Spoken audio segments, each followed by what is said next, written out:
Okay, it's 4 o'clock. Are we ready? Everybody ready? Yeah. Okay, well, welcome everybody. I'm Jennifer Cook DeRosa, Executive Director of Homeschooling for College Credit. And today we are co-hosting a super special webinar with Grand Canyon University. I know we're going to have a lot of attendees today, and we've really been looking forward to this. Grand Canyon University is the world's largest Christian university. They have more than 100,000 students enrolled online and in person. So before I turn it over to GCU, I just wanted to highlight three really quick special ways that GCU has been a friend to us, which helps you understand why we invited them to do this webinar. First, we have been alpha partners with GCU for many, many years. Alpha, ALPHA, stands for Alliance Program for Homeschool Achievement. They have extended many benefits to our community, including scholarships for you guys when you enroll. This summer, they actually gave a very generous donation to help sponsor our summer internship program. Through this program, we have currently 5 homeschooling for college credit teenagers that have been working with me and other leadership in our nonprofit organization, doing a lot of really, really cool projects. And each of the interns are going to receive a special high school scholarship that they're going to get to use to keep earning college credit while they're in high school during their senior year. So that's been wonderful. And then finally, today we have a huge announcement at the end, and that is going to be about a very special experience for you guys at the end of the webinar. So if you're going to have any questions during the presentation, please feel free to use that Q&A box that you see on your screen, and we will absolutely try and answer everyone's questions. I will try and man that box and watch for your questions. So help me welcome Callie Rafferty and Bethany Grissom. These are GCU admissions counselors. They are dual enrollment experts, and they are your hosts for today. Great. Thank you so much, Jennifer. And thank you, Erin. We're so happy to be here. Both me and Bethany, we are university admissions counselors here at GCU, and we work with homeschool students. So it's very special to be part of this community and to share all of the vast knowledge about dual enrollment and getting credits, of course, in high school. That's what we're all here for. This is the thing that excites me the most. So I love talking about it and I love sharing with the homeschool community. And this is going to be very special, but Bethany was homeschooled and she's also a GCU alum. So toward the end, we will be doing a sort of like GCU Q&A for her. So of course, if you have any questions throughout my presentation regarding, dual enrollment and whatnot, of course, ask those questions. But if you have anything specific regarding, the experience, what the experience is like at GCU as a homeschool student, that is a perfect question for later when we do the Q&A with Bethany. So yeah, so I'm very excited to get started. So I'll go ahead and jump in. Let's see if I can. I'm very not tech savvy. Okay, so we will start out with talking about, in general, dual enrollment. You guys are probably very familiar with dual enrollment, so I do not want to be super redundant, but I do want to go over some general information about dual enrollment, and then we'll get into what GCU's dual enrollment program is all about. So of course, so dual enrollment, you guys probably already know what this is. It's a way of getting college credit in high school.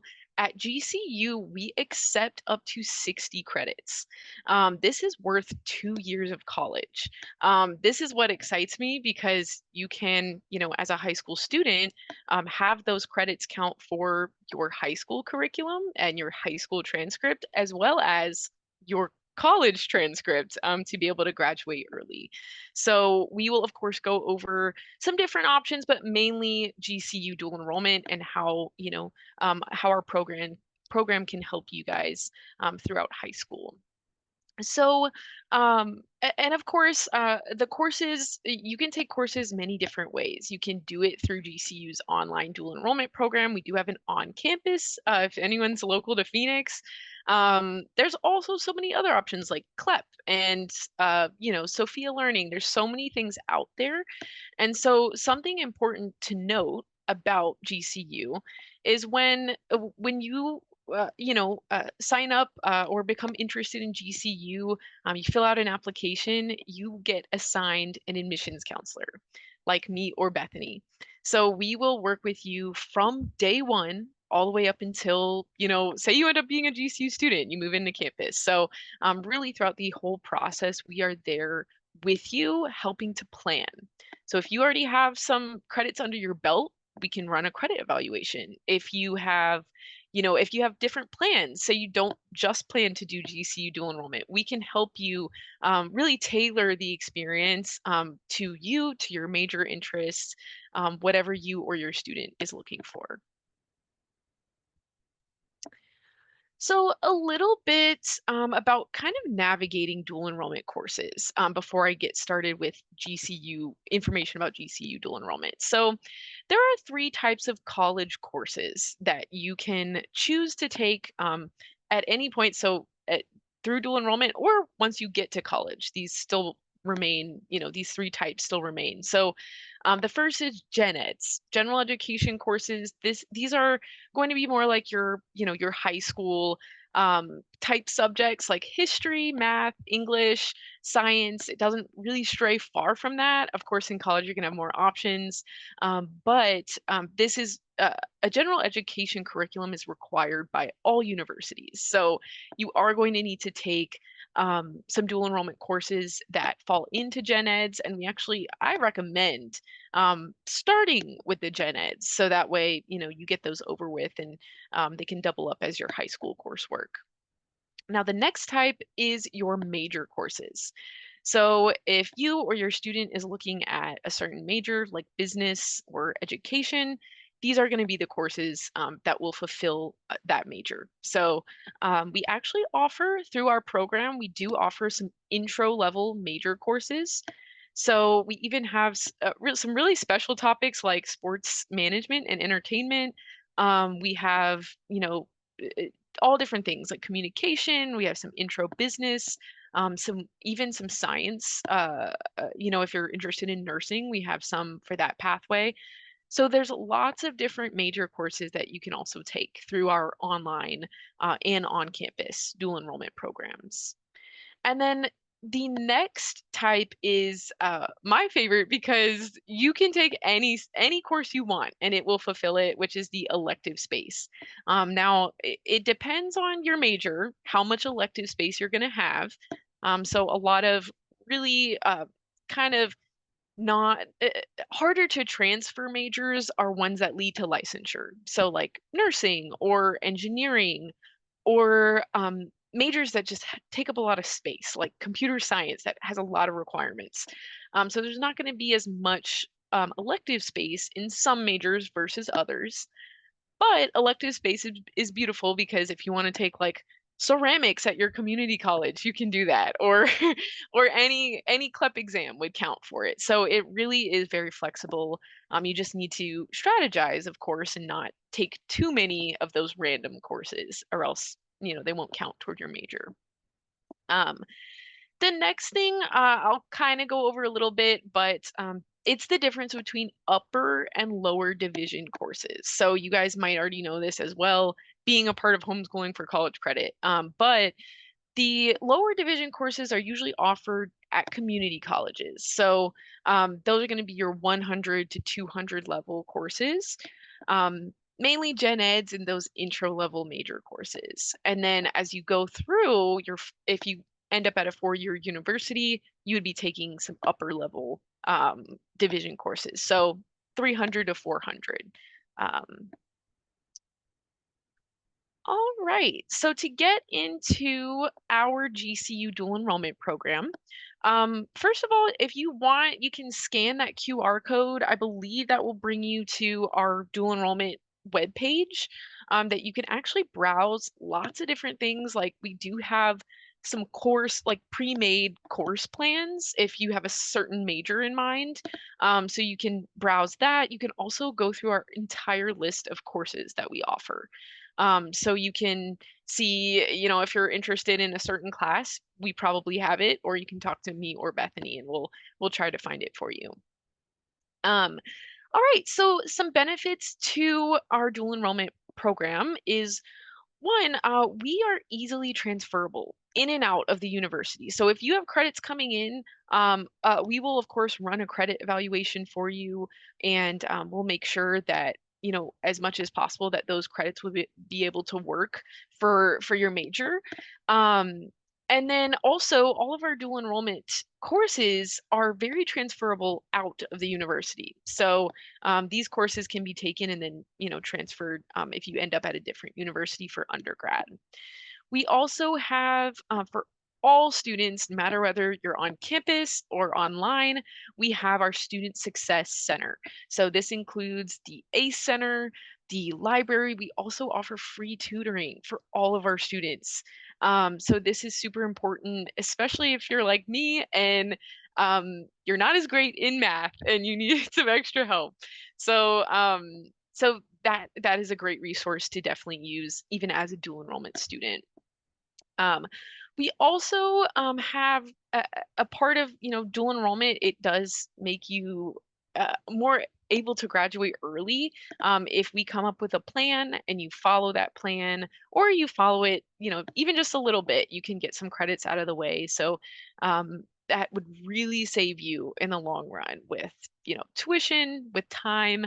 And we'll also talk a little bit further on that later in the presentation. And then also something to keep in mind is that dual enrollment courses are probably a fraction of the cost of regular undergraduate tuition. Even with our block tuition that we have, which has remained frozen for 16 years, we're very prideful of that. Um, it's still very much cheaper. So it's only $325 per course, which is a steal for a college course. It's worth 4 credits. So that is also something to keep in mind is the more you take, through dual enrollment, the more money you will save in the long run. Another thing to note is the academic rigor. So our courses are taught by GCU undergraduate professors. So the same professors that teach on campus with our bachelor programs. However, you or your student would be in just a class with high school students doing dual enrollment. So it's set up as a dual enrollment class, but it's going to be the same type of course, same academic rigor as the undergraduate program. Alrighty, some stuff I somewhat already mentioned, but we do have classes in now over 60 subjects available. And all fully available online. We do have some offered on campus as well, like lab courses, and things like that. So if you are local, we do have it on campus. And then courses are mainly going to be 7 weeks long. So this is a condensed semester.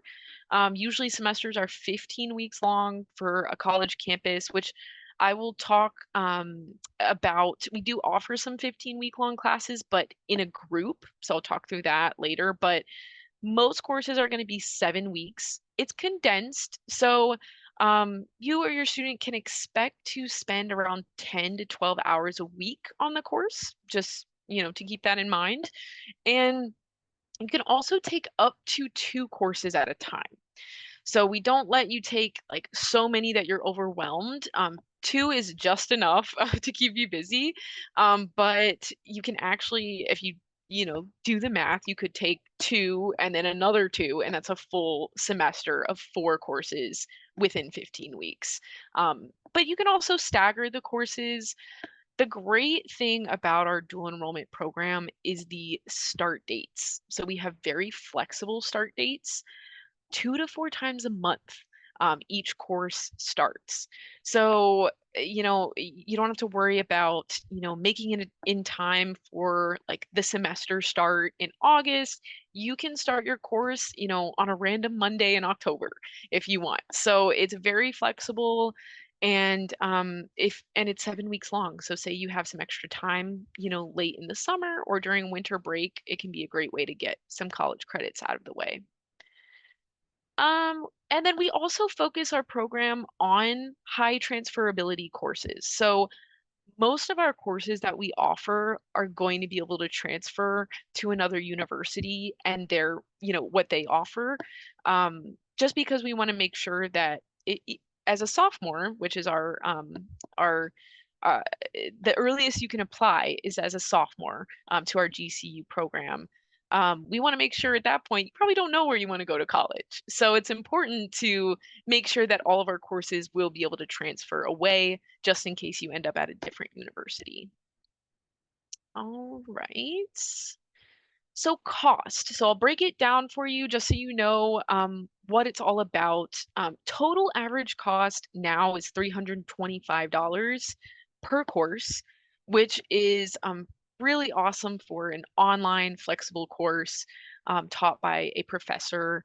And the way it's set up is all of our courses are 4 credits. So tuition is $52.50 per credit, and then we have an electronic book fee, which is $110. And then there is the application's free, the placement exams are free, so it ends up totaling at around $325. And just to keep in mind, financial aid is not offered for dual enrollment students, just because it's considered a non-degree seeking program.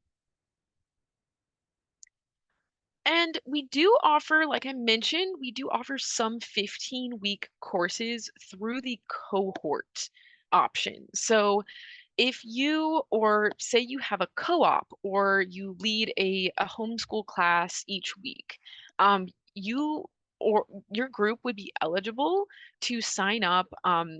Essentially, how it works is the cost is the same per student. So per individual student, it's still the same cost, but you will get put in a class with one professor who's assigned to just your class, which is really special.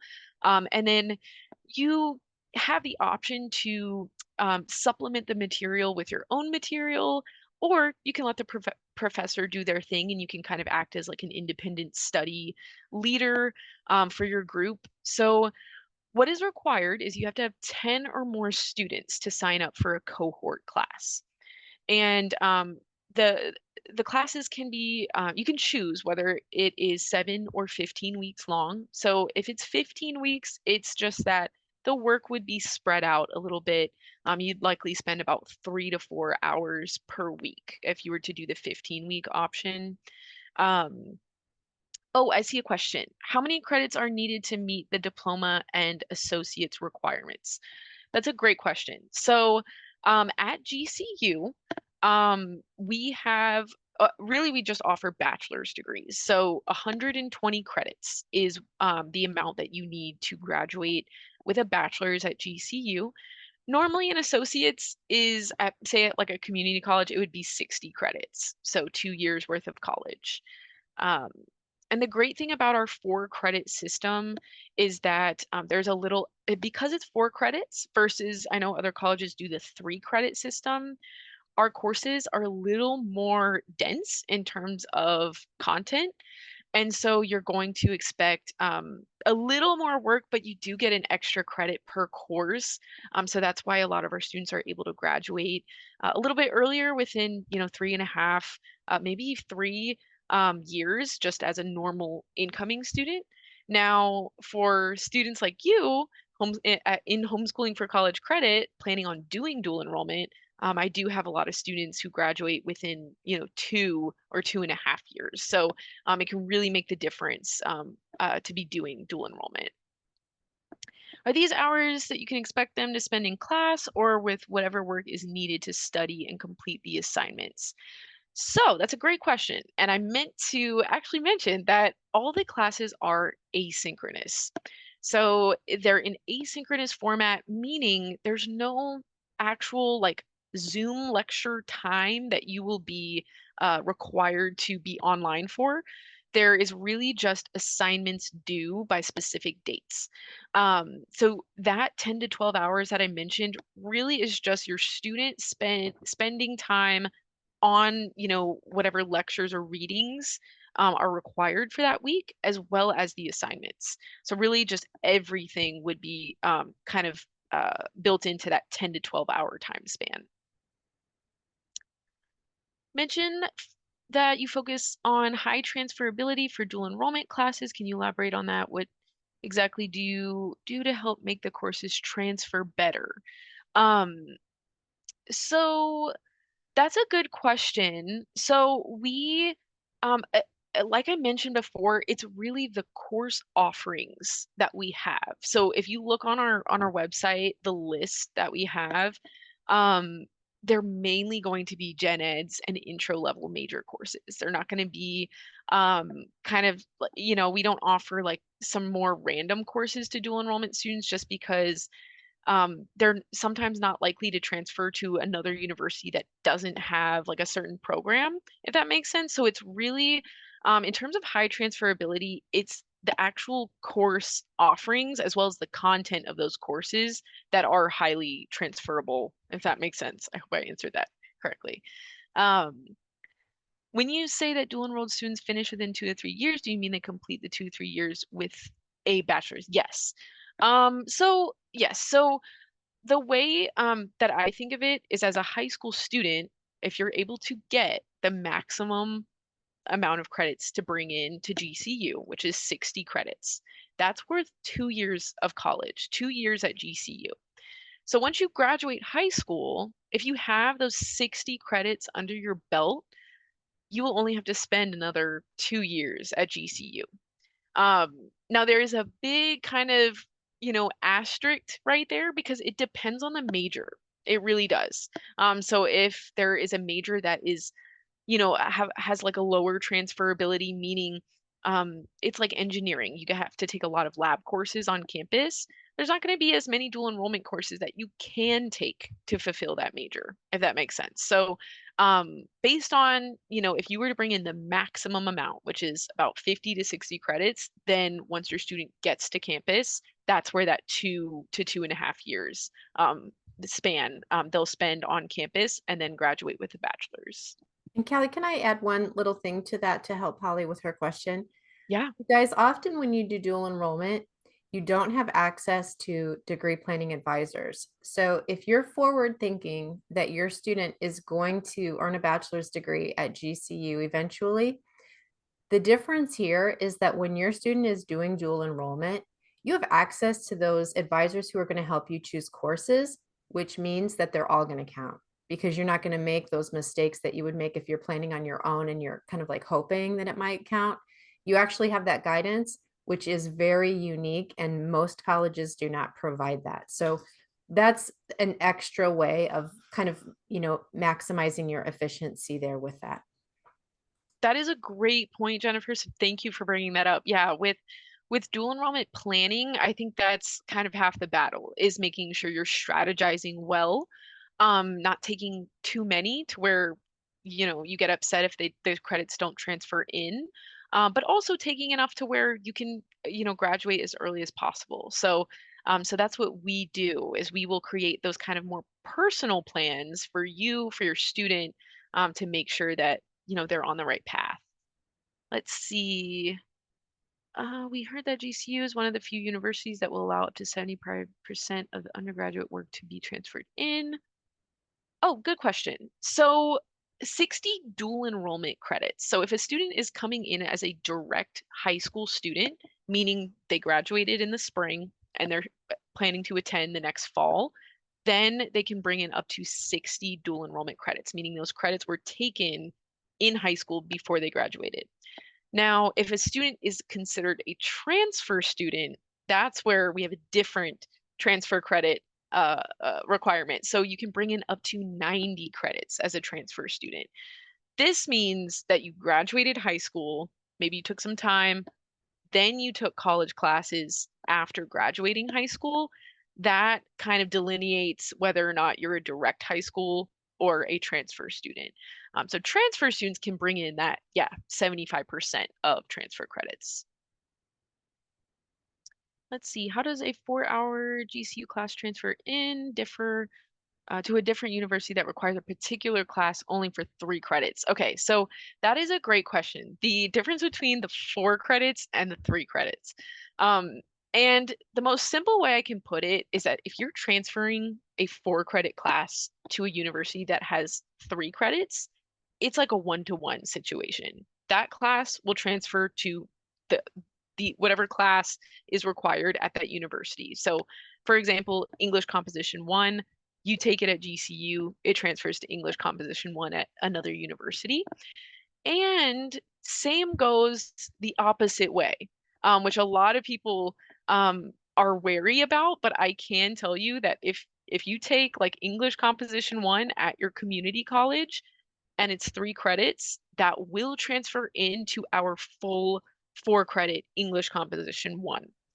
Um, so just keep that in mind that really when it comes to transferring in, the difference in credits for classes does not matter as much as you might think it does. Can I add to that just a tool? My new favorite thing um, are the transfer tools that different colleges have. Um, they're absolutely incredible. So if you haven't seen, I think we embedded GCUs. And I was looking at what GCU accepts from different colleges, and I've gone to different colleges just to play around with these tools. This is what I do at 11 p.m. when everyone's asleep, and I looked at a lot of colleges accept GCU credits, and GCU accepts a lot of 3 credit classes to fulfill some of their 4 credit um, classes. So it's really it's I always got nervous about the 4 credit thing also, when I was my older ones were just starting in high school and college. But it really seems to be a more or less seamless process. Also, Kelly, I was just wondering, just really quick for any locals, I know the virtual dual enrollment does only have high school students, but what about the in-person ones? Are they just high school students, or are they mixed in with the undergrads? That's a good question. It's mixed in with the undergrads. So the on-campus is a little bit different. They would be taking the course just like any other student on campus. So that is kind of a difference between the on-campus and the online. But great question. Let's see. For the courses, are they just working their way through a reading or any teaching that happens at all? It depends on the course. I know that a lot of courses are strictly just readings, and then they'll have discussion posts. It is very interactive in terms of, discussing with other students. There's a lot of discussion posts that students have to do as well as responses to those. And then, of course, like exams and stuff like that. So a lot of the courses I would say is mostly like reading lectures, but I know there are some courses out there that do some video lectures as well. So really it just depends on the course. And they also do get a lot of feedback from their professor in terms of grading and in the discussion forum and so forth. Do we offer any foreign language dual enrollment? We don't. So we do have a Spanish minor on our campus, but we do not offer the Spanish courses through dual enrollment. Um, does your transfer credit limit include CLEP? Oh, great question. Okay, so and I was going to go over this a little bit, but it's never not a good time to go over CLEP. So so when it comes to CLEP exams or Sophia Learning, study.com, things like that. So this is any type of dual enrollment credit or college credit taken not through the traditional institutional course, format. So if it's not offered by a university, if it's through CLEP, Sophia, study.com, I can't think of maybe AP exams. Those are all considered to be alternative credits. That's the name for that.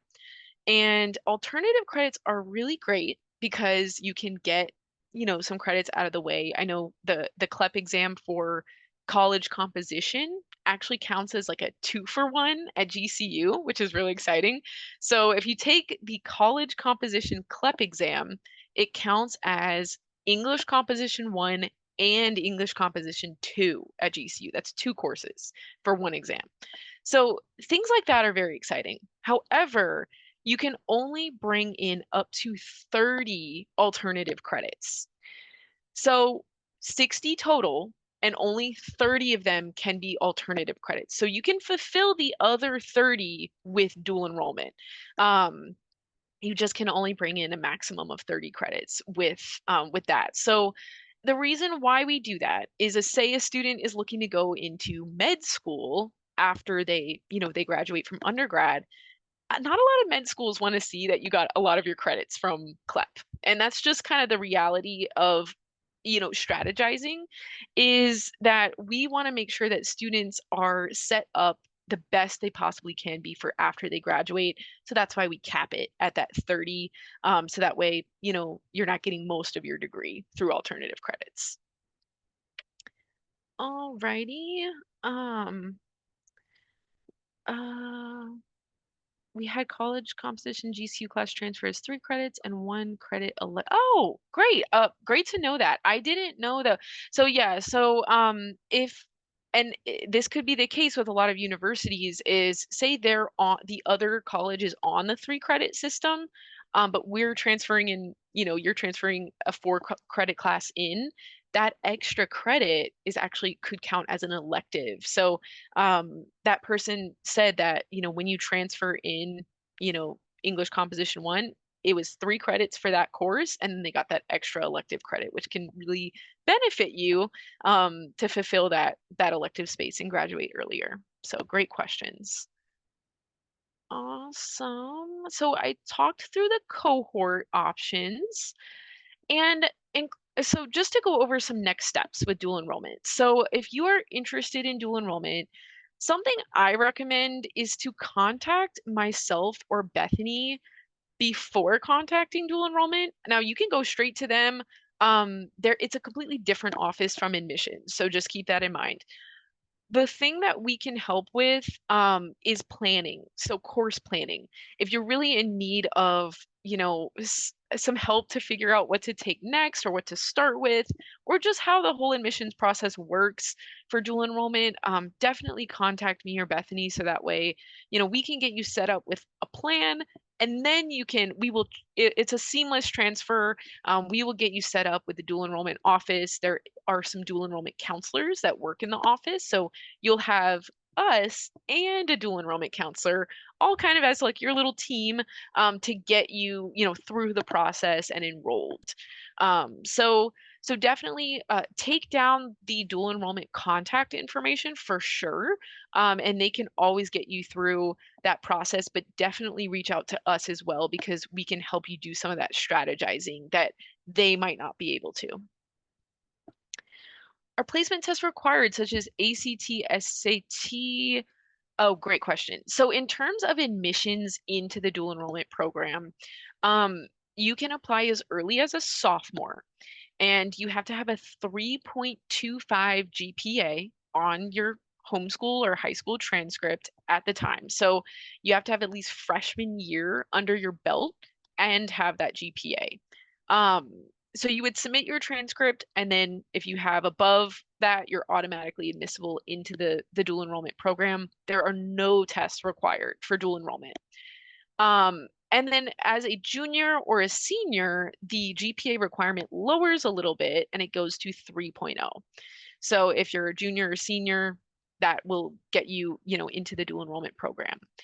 For our undergraduate program, in terms of applying, we do also have a GPA requirement, which is because of COVID, it was 2.8. I think at some point it will go back to 3.0, which is our usual GPA requirement for acceptance. With that GPA, you would get accepted to the undergraduate program with no test scores required. So we're completely test optional in terms of our undergraduate program. So no SAT, no ACT, none of that is required. Now, if your student has below the 3.0, so say they have like a 2.5 to a 3.0, then they can actually be accepted with a test score, with a qualifying test score. So that's when the test score could come in and help you with admission to the university. But other than that, we're test optional. Yes, we will provide our direct contact info. We'll provide that at the end, so that way you guys can take that down, take a photo of it. But yes, we will, we'll provide that for sure. Awesome. All right, so that's the dual enrollment team. Definitely take a photo of that screen before I leave. But yeah, contact us first and we can definitely help you get going on that process. Um, okay, so to go into, I know I spoke a lot about dual enrollment, but I do want to speak on how that dual enrollment can really benefit you. And you guys probably already know this, being in the homeschooling for college credit community, this is what it's all about, right? So really saving money on tuition, overall time in college, including expenses, all those times you have to drive or fly to your university, that is all cut down by being able to get some college credits out of the way before going to college. This lowers your student debt, lowers your need for loans. So it really can be so beneficial to do this. And then also earlier entry into the workforce. So by having a bachelor's degree earlier, you can then move on to your next plans, whether it be a postgraduate program or into the workforce, and then you can start making money earlier. So really the benefits are so worth it. And of course you still get the traditional college experience by attending college, that four-year university for 2 to 3 years. There's lots of course, great things about attending college in person as well, getting those, lots of extracurricular and internship opportunities with that. Required SAT, ACT score. Oh, that's a good question. I think, is it 19 ACT, Bethany? Is that the requirement? I'm sorry, not a lot of my students submit test scores, so I should probably brush up on that detail. But yes, I think it's a 19 ACT, and then SAT, that is a good question. I can't remember. I have it pulled up. So Okay, if perfect. you have a 3.0, you don't need to submit a score. If you have a 2.5, then the qualifying score is a 19 on the ACT. And for the SAT, on a 2,400 point scale, it's 1,380, or on the 1,600 point scale, it's 1,000. Perfect. Thank you. All righty. So just to go into a little bit how you can graduate early, there's some, of course, different options, one being dual enrollment, but also we have a new program. Actually, it's very new. It's called the Summer Accelerator. This actually really just got released. So this is you guys are very lucky for hearing this information so early. But it's very exciting. So on top of all of the dual enrollment planning that we can do for you prior to coming to college, once you get to college, we have a couple programs that will help you accelerate your time even more. So we do offer we have some 3+1 programs. Depends on the major, and you can find it on our website or just talk to us. But we do have some 3+1s, meaning a student without, I was going to say a normal student, but you guys are the normal students for getting college credits. So the students without college credits, normally it would be 3+1. So 3 years of a bachelor's plus 1 year of a master's. But because you guys will have credits already, that bachelor time will likely be cut in half. So that way it'd probably be like a 1.5+1 or a 2+1, something like that. So you would work with us, but we do have that program already in place. The really exciting one is the Summer Accelerator. So this is very new. Essentially what this is students, and we can plan it all out, but it saves students a lot of money by taking summer courses. And we're actually the first university to really offer any program like this. It's year-round school, basically. So you would attend university for fall and spring semesters, and then you would stay on campus during summer. But one great thing is we have reduced summer tuition rates. So the rate for taking courses is a lot lower. It's almost cut in half. And then we also have you have to take a minimum of 2 courses in the summer, but your housing is completely waived. So when you see complimentary housing right there, it is true. It's completely free. to stay on campus during your time in the summer. And that will definitely help propel you forward, graduate early, and save you money on maybe another semester where you would have to pay for housing in spring or fall. So it really can benefit you so much to do the summer accelerator. And we can do a sort of comparison for you in terms of costs. So how much it would cost for you to attend GCU for maybe 3 years versus 2 years, or however much time in the summer accelerator program. Can I just say a couple things Yeah. that I've thought about when we discussed this? I guess it was last week or whenever it was. As homeschooling families, I just find that we're always doing something in the summer.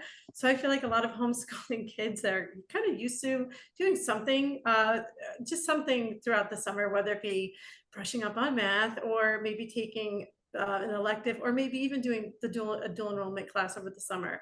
Besides that, as much as, like, of course, I want my kids home all the time.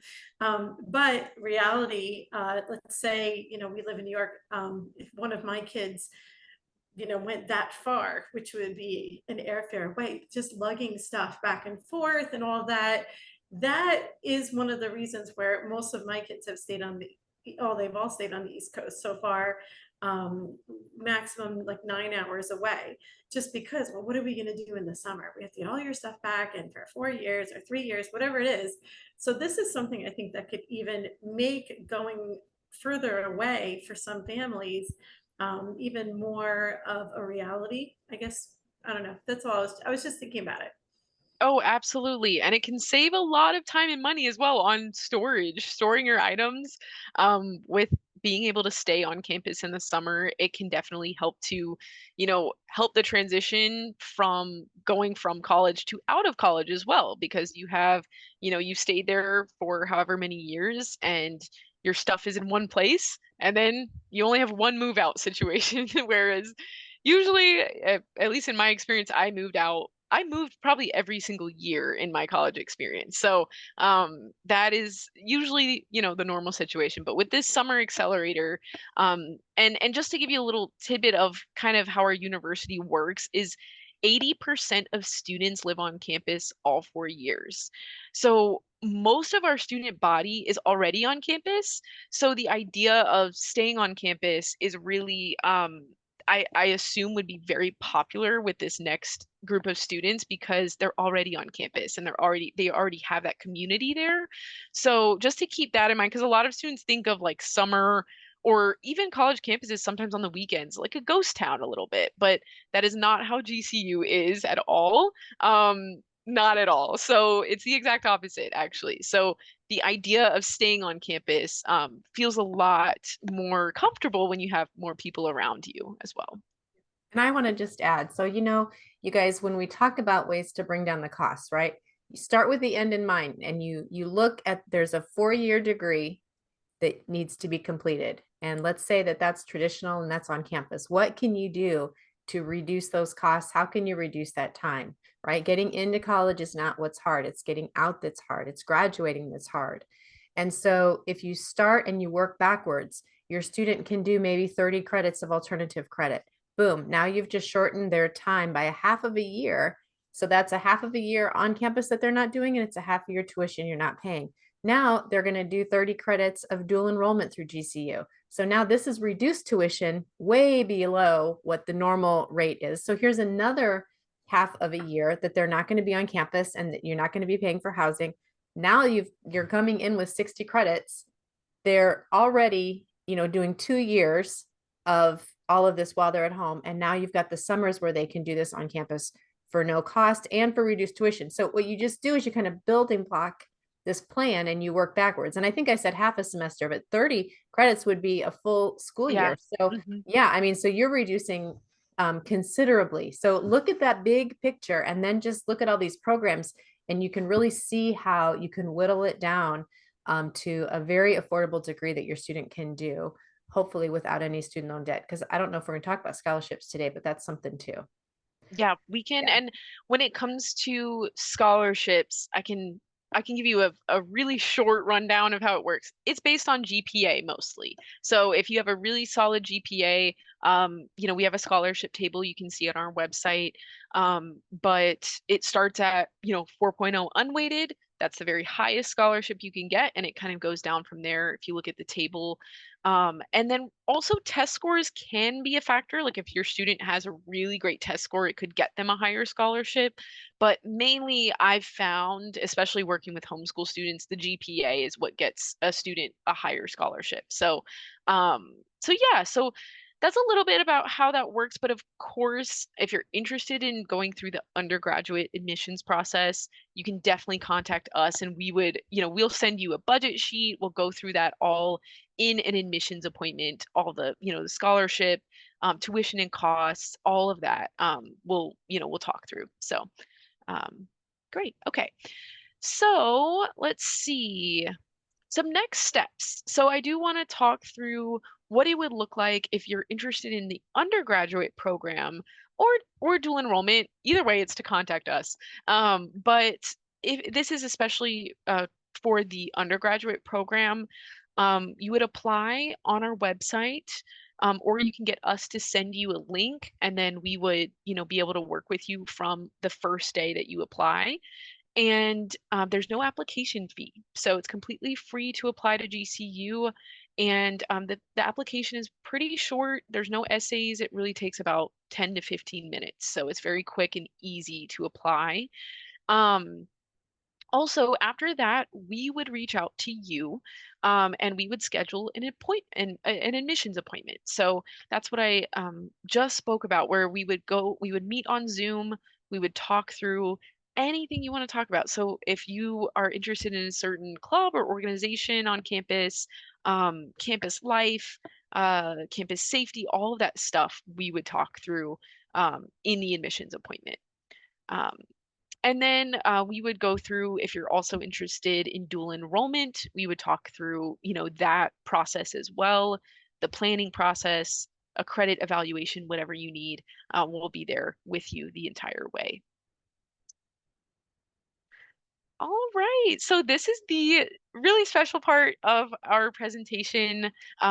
This is the Q&A session for Bethany, and I can also hop into if whatever works, but she is so awesome. She has a firsthand experience because I didn't actually attend GCU. So Bethany is a GCU alum, and she also was homeschooled. So she has that experience of being a homeschool student, transitioning to our campus, and then going through a whole program here at GCU. So definitely, if you have any questions, go ahead and put them in the Q&A, and we can go from there. Bethany, you have to tell a little bit about your background. Are you kidding me? You have to. You have to. Okay, while you're forming your questions, I'll tell a little bit about my GCU story, a little bit of background. I am one of 11. My parents are pastors. I'm number 7, and I was the only one that went to GCU. I literally picked GCU because I knew I needed to have an on-campus experience. My parents went to Stanford, and I wasn't actually interested in schooling, but I knew I didn't want to be the break in the chain. So I was like, you know what? I need somewhere where I'll be able to focus. They'll allow me to stay on campus. I was actually homeschooled from infancy to college. So I got my GED. And so I was the child that was like, I don't need school. I know what I know. I'm not trying to be involved. I just need to go out there and do my purpose, right?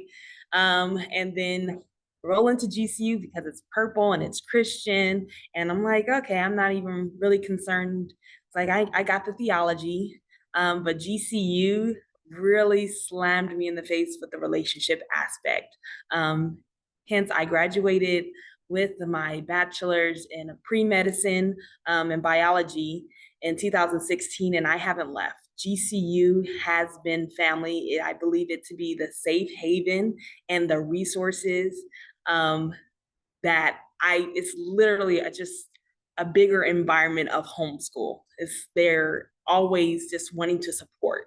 And that's where I felt comfortable. My parents, it was literally the potato pillar to getting me to my purpose and digging deeper.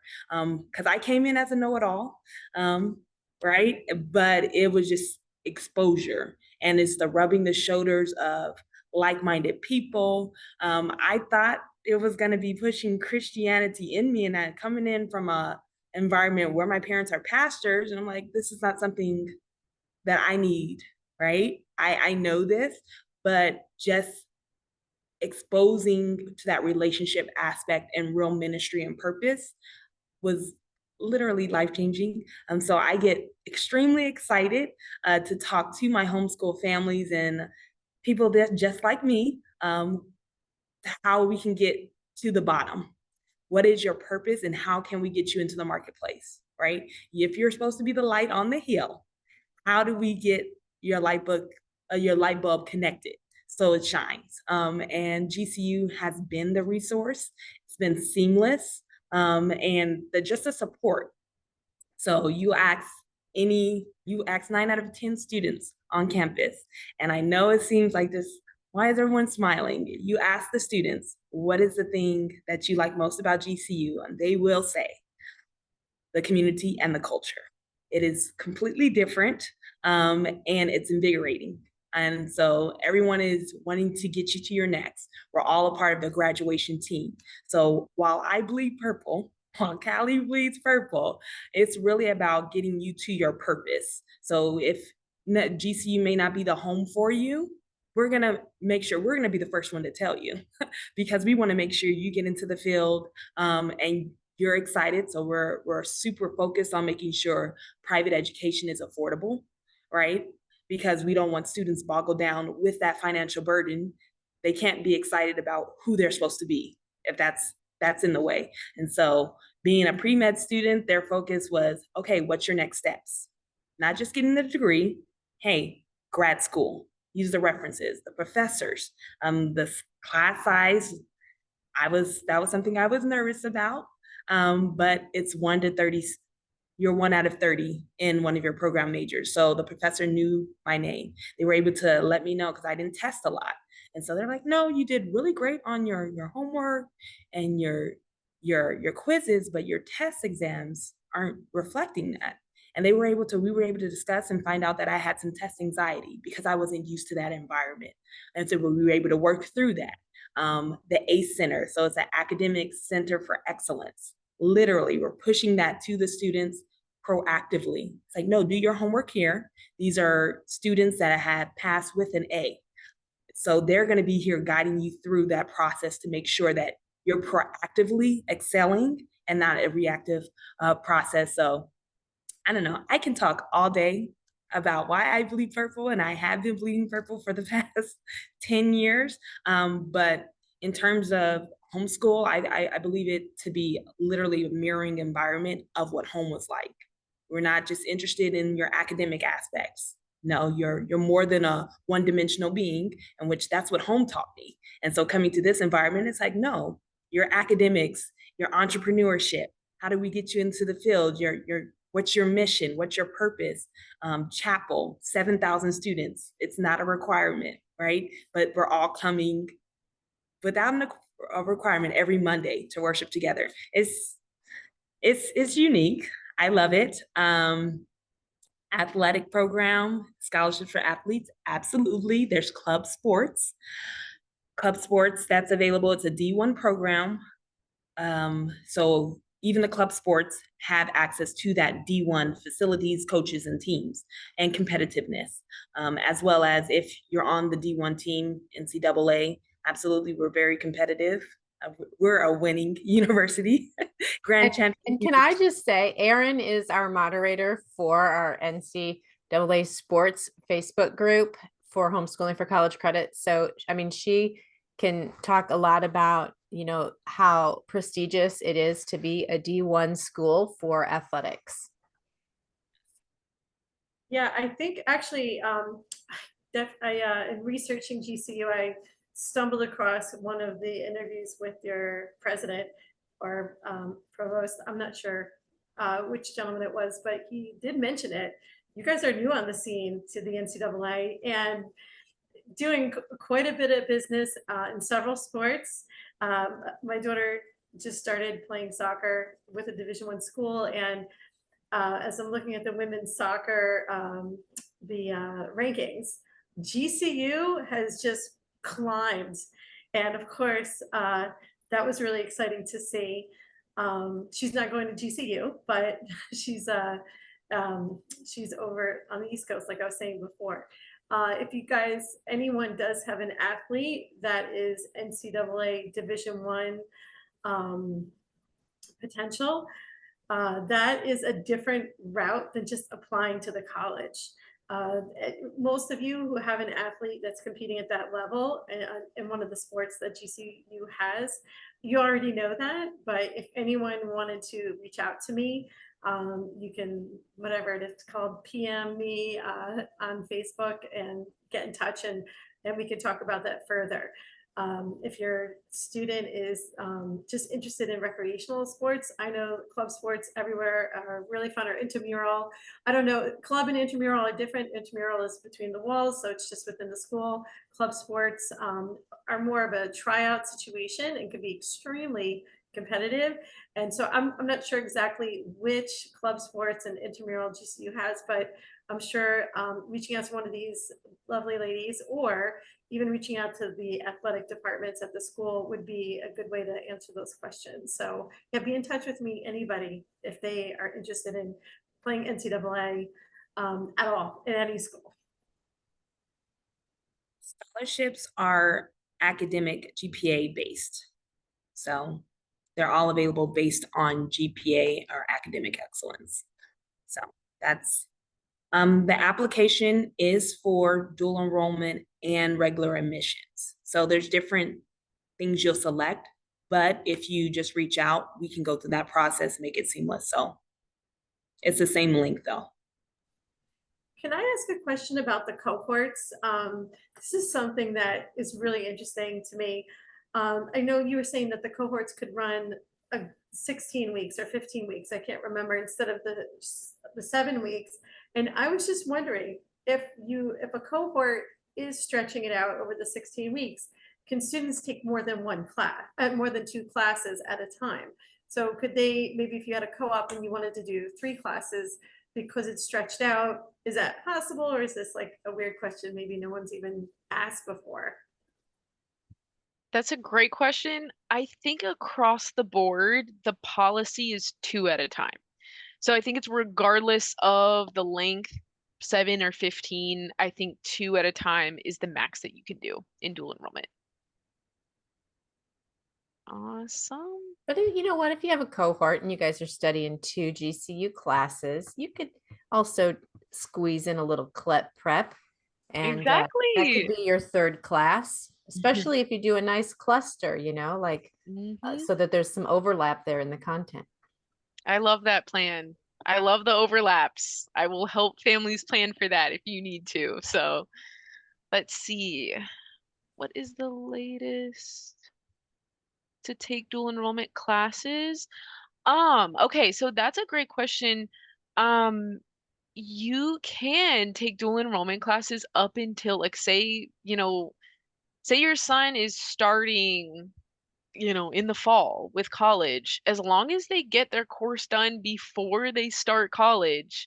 The way it works is you have to graduate high school at least a day after you begin your dual enrollment course. That's what makes it dual enrollment, is you're still technically in high school when you sign up for the course.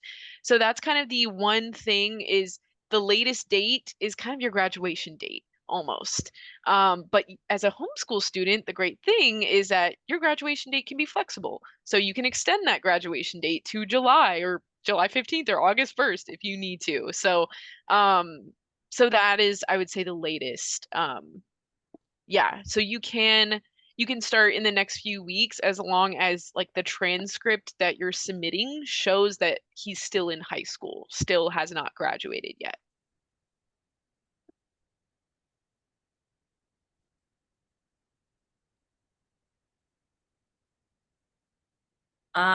Love this question. Okay, so we don't make you sign a statement of faith.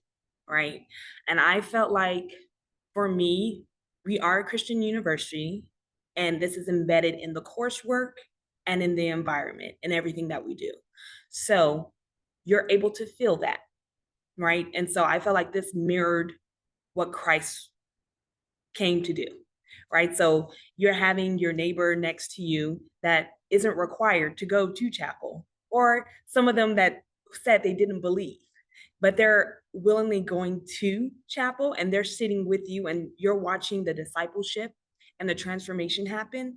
And that's something that's felt and probably is extremely hard for anyone to articulate, right? So even there's during finals time, it's everyone's praying, they're passing out cookies and prayers, and just the fact that this is not a requirement and you're able to feel that is was something that was completely different for me and life changing. And it was actually encouraging for me to expand my faith and my mission and being more vocal about it, right? Because I had the theology, I had to write about a chapter every day, a part of my curriculum, my biblical curriculum as a homeschool student, but having to use the application. GCU was literally that example of application of my faith. And that's what was life-changing for me. And I think that's what students articulate from all walks of life of what makes GCU different for them and which is why they don't leave. So. Bethany, are there any requirements of volunteer work or anything at all outside of the academics? No. So every chapel was optional. It's available. Now there's community service. Like if you were to get in trouble and they will make requirements out of based on the spiritual life or like the campus life will come together and create a path for correction. But outside of that, there's no requirements there's just opportunity. And I just wanted to emphasize that we should probably read the question just because I'm not sure that the attendees can see it. And I think on the recording of it, I know for sure that they're not going to be able to see it. Okay. So yeah, sorry. All right. So the question was, you've talked about the deep sense of community on the campus, but my understanding is that there is no statement of faith required from students. I would assume that are non-Christian students, and I'm wondering how that impacts campus culture. So that was the question I previously answered. And then the question, what was the question about the statement of faith referring to the student or the professors? So the professors are required to teach the curriculum. The curriculum is the curriculum, right? Whether there isn't a statement of faith, however, required. There is for the College of Theology, there is in the enrollment agreement, there's a statement that they have to agree to. Tammy, does that answer your question?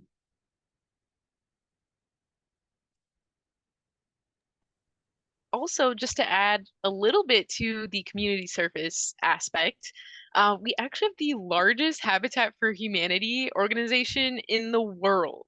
So this is huge on our campus. Outside of, we have so many other opportunities, of course, but that's just an example of how our students are able to come together to serve the community locally, also globally. We have lots of mission trips available as well. So yeah. Let's see.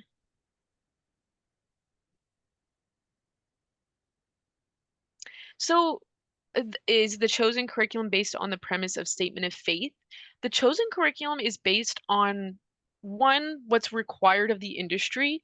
So if, when it comes to like engineering, what is required of an engineer to be a gold standard engineer in this, in this time, in this day? We have lots of, different people from the industry consulting on that curriculum. Like curriculums change all the time at GCU because of that. We want to stay as much up to date as possible. The other thing that dictates that curriculum is our code of ethics. So you can read that on our website. That will give you a really good idea for what we can teach, what our professors cannot teach against.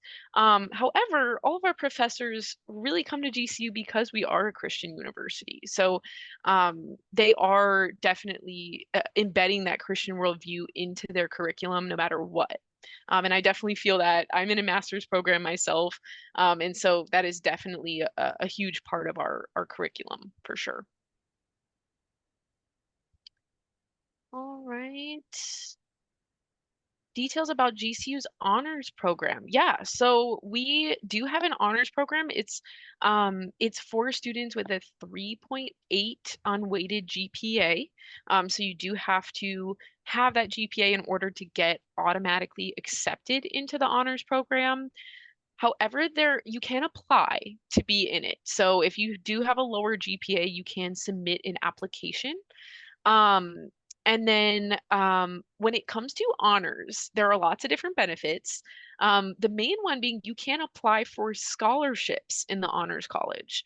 So the deadline, and I like to put out the earliest deadline possible, is October 15th. We also have a January deadline, January 15th, and then March 15th, I believe, is the late consideration deadline for those scholarships. So regardless of whether you're automatically eligible, like say you do have that above 3.8 GPA, you still would need to submit an application to be considered for those scholarships.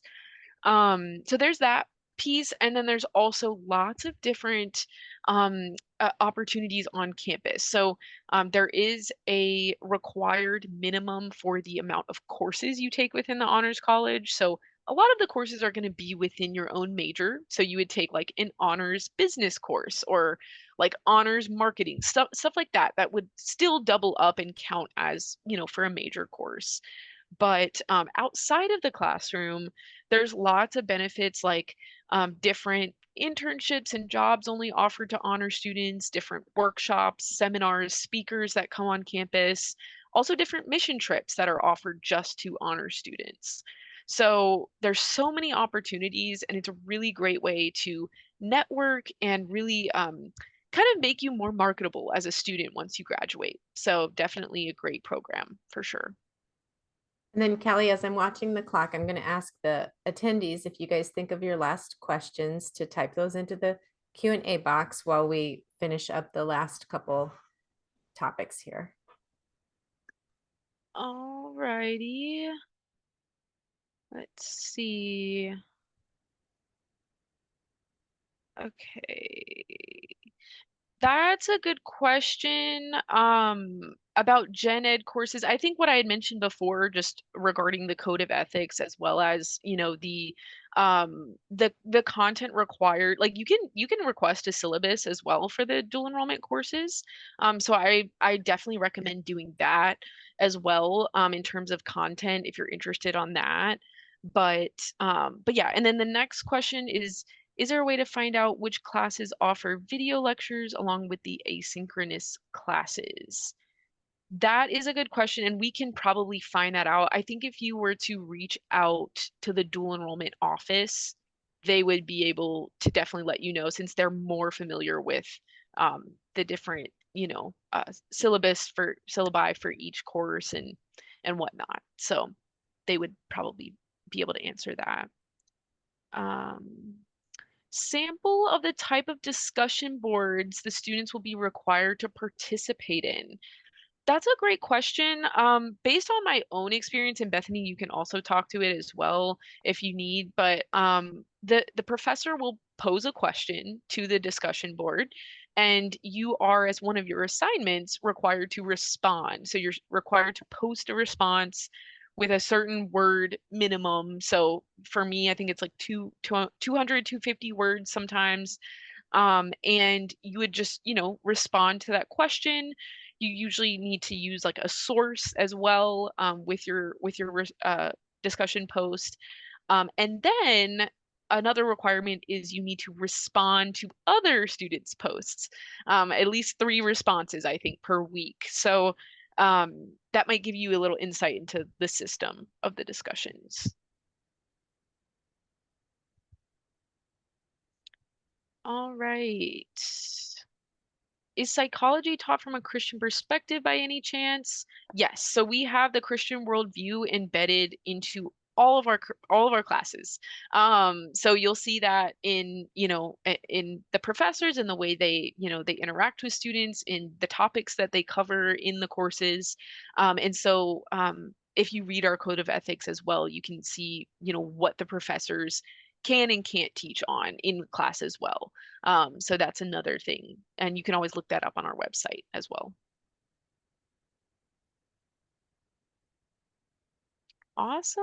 So I think that's it for questions, and we can move on to the big announcement, which I'm very excited for. So, drum roll. Big announcement. No, I'm kidding.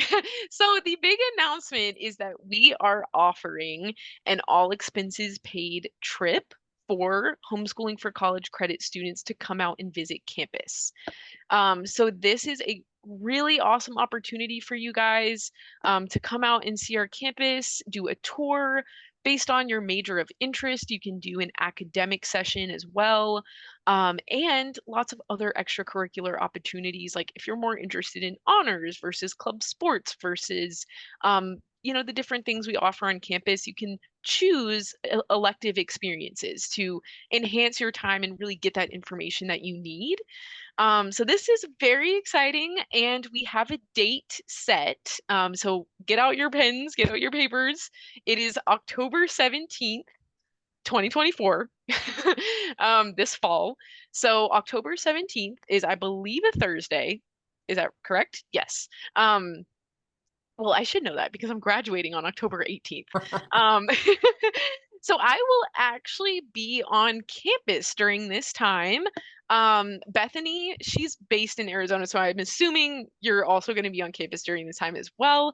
And we will be there to make sure your trip goes, as best as it possibly can. And I'm very excited about this. So the way it will work is there's a couple different travel options. I won't go through all the details right now. There is the all expenses paid option is for seniors. So you do have to be a high school senior to be eligible. We do have a travel reimbursement option if there are juniors looking to come, but mainly I recommend coming to visit as a senior because then it's fresh on your mind, you're making that decision. And it's a lot more, I would say, beneficial to be there as a senior with other seniors around you as well. So other prospective students will of course be touring as well. But this specific date, you guys are able to come out and visit. And so the senior trip, you actually do not have to apply to GCU to be eligible. This is something where you would reach out to one of us, and we would gather some, we do have some documents, a waiver and stuff like that to fill out, gather some information from you, and then we can get you all signed up. And so how it works in terms of all expenses paid is we would book the flight for your student, your senior, and your student will get to fly out depending on which state they're coming from. There's different flights available. We'll work on that as well. And so when it comes to signing up, you would reach out directly to us. We would get you all signed up. We would also work with, of course, Jennifer and Aaron to make sure we can have a whole group situation going on. And so reach out to us if you're interested. I am setting a personal date of September 20th for signups. So that is the deadline to sign up, is September 20th. So keep that date in mind. This is a little earlier than how we usually would do it, just because I want to make sure we have the best experience for you guys as possible. So definitely keep September 20th in your mind. And if you're interested, reach out to either me or Bethany or Jennifer or Aaron just to, let them know you're interested, and we will get you all signed up and all ready to go and answer your questions as well. So this is really, really exciting news. And we are so happy to work with you to make this happen. So Aaron and I are going to be there, you guys, just so you know, like we're going to be there too. We're going to have an HS4CC meetup. And so this is, it is something you can do at a different time if you had to, but the special part about coming on this trip is it's going to be all HS4CC people. Yes, and it is, and we are also going to be there as well. So homeschool counselors will be there to help you guys, which is not normal since, especially for me, because I actually cover a large homeschool territory outside of Phoenix, and I'm based in Illinois. So I'm coming from kind of a farther way to make it and to be able to give you guys all the information and really get to talk to you in person. How long is the trip? So usually, and the way we work with flights, and I was going to talk about this, is if you're coming from a state farther away, obviously the flight is going to be longer. You're probably going to have a layover. So you would likely stay 2 nights if you're if you're coming from a farther away state. And this doesn't change the programming, whether you're a 1 night or a 2 night stay. It's really just we have to keep you that extra night so that way you're not getting home at 11 p.m. and your parents don't, would have to pick you up at that hour. So if you're coming from logistically, a farther away state, it would be a 2 night trip. Now, if you're coming from close by, so like Colorado, California, Texas, there are some other states on that list, but where we can get you in and out in a much easier way. There's just a direct short flight. That would be a 1 night trip. So we would make sure that the meetup is available to everybody, regardless of whether you're coming from farther away or closer. Regardless, you will get the same experience in terms of a campus tour, programming availability. All students who come to campus, you guys will get a meal card. So you will be able to spend this at any of our eateries on campus. So really all of your meals are paid for, and we will shuttle you to and from the airport. So it really is all expenses paid and no upfront cost as well, unless you want to bring some extra cash for souvenirs or coffee at the airport, but really everything else is all expenses paid. Want to bring some extra money for merch, maybe. That's Oh a big yes, thing with the kids, right? exactly. I just wanted to I know some of our timing as homeschoolers is a little different than traditional schoolers, but I remember we had talked about the age of 16 and up. Is that 16 by September 20th? So you could, with buying the airfare for somebody that age, all that stuff? Yes. So if the age minimum to stay as a student is 16. However, you do still have to be a senior. Technically, on your transcript, it has to show that you are in your senior year. So just keep that in mind. But of course, we know homeschool students I have lots of homeschool students that are 16 as a senior. So so the age doesn't matter as much as your transcript. That way we can, ensure that you are actually a senior and graduating this upcoming, spring. Let's see. Yes, we will send more info. So I will actually send out an email to all of you guys with all of the details included in regarding, how to sign up, the dates to sign up by. So September 20th, that deadline, as well as just all the info regarding meals and the experience. And I'll send some videos as well. So there's a couple of videos that kind of talk through what it's like to visit campus. And so you will get all of that information in your email, and then you can, definitely respond and let us know you're interested, and then we would get you signed up. Righty. Is the expense paid trip just for the student, or is it for the parent and the student? So this is a great question. So the all expenses paid trip is just for the student. So keep that in mind. Now, if you are a parent that wants to come out with your student, I always love parents to come see campus. I always recommend as many people as possible come out and see our campus. It is beautiful, and we'll definitely be able to, get you on a campus tour, get a parent tour going. So that is definitely possible.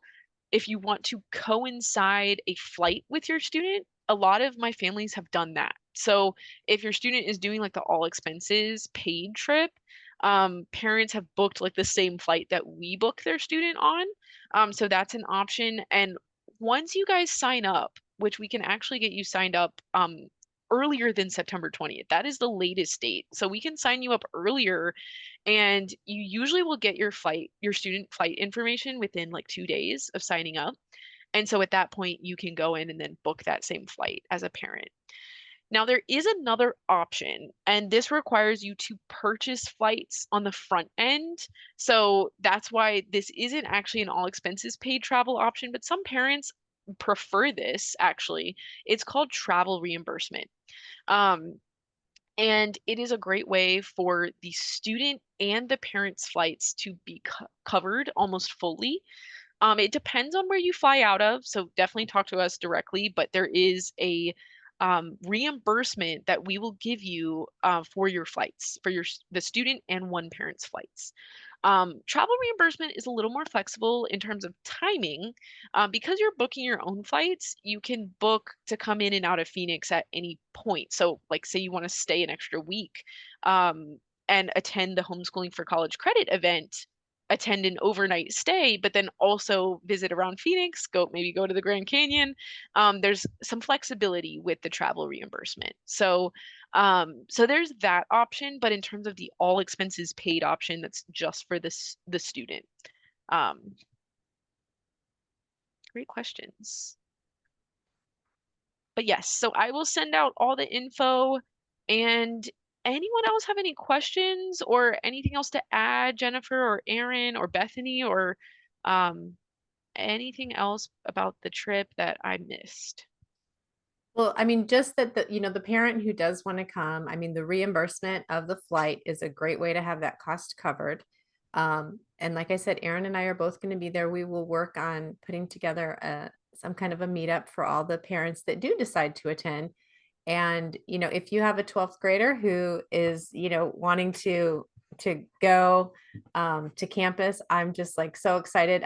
I've seen the videos that you guys are going to get in your email. So I know all the cool stuff that they get to do, and all the restaurants they get to visit, and they stay in the dorms, and they do, this whole big experience, and it's with other teens also. So they're not alone, just like wandering around lost, and they have to stay on campus. They're not, gallivanting around Phoenix. But Absolutely. yeah, That's so whether your parent comes or not, which we'd love, especially you guys that are local, your Arizona parents, we're going to have this meetup in concert with this event. So it's going to be a really great opportunity to come. And yeah, I don't know exactly what we're going to do. We'll do something fun though. Oh yeah, it'll be so much fun, and I am so excited to meet you guys. I'm so excited to get you guys signed up. And yes, so it is in our you guys would be staying, or the students would be staying in a dorm just with prospective students. So you're not going to be in a college dorm.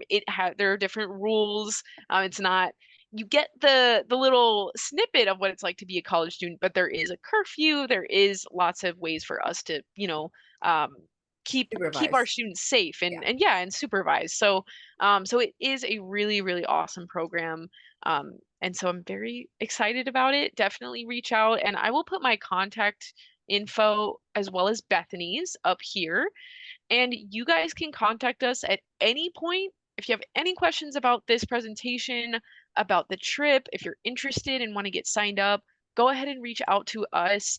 We'll also keep in contact with Jennifer and Aaron and make sure we have a whole list of you guys that are interested in coming, and that way we can make it really cohesive. So yeah, so take down our information. Of course, we will send out an email to you guys with all of that. But I am so happy that you were able to join us this evening. Thank you so much. And also thank you to Jennifer and Aaron for putting this together. We really appreciate you guys. And for Bethany, for your awesome, insight into GCU. Your story is so awesome. I can't even think about how, or even fathom how great it is. So yeah, anything else to add? No, I just want to thank you both for meeting with me and answering so many questions and re-questions that I had about everything. And you guys just were just wonderful. And thanks everybody for showing up to learn more. And I will send an email to everyone who registered. So if you registered for this webinar, but were unable to stay for the whole thing, or you had to miss it, you'll get this recording to your email. And then also look for posts from Erin or from me in the coming weeks with more details about how to join the GCU event and how to have your teen there to do the all expenses paid trip and how to do the HS4CC meetup with the adults and all of the good things, because we're going to have fun in October in Arizona. Yeah. I am so excited. Let's go. All right.